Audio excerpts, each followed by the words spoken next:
अमित शहाजींचं वक्तव्य हे सकारात्मक आहे।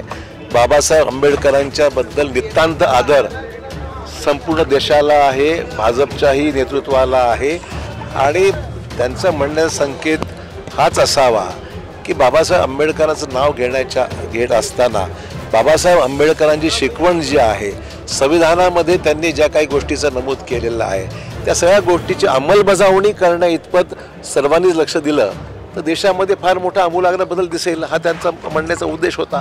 आणि त्यामुळे या विधानाचा विपर्यास करून गैरसमज निर्माण करण्याचा प्रयत्न होतो, हे दुर्दैवी बाब आहे।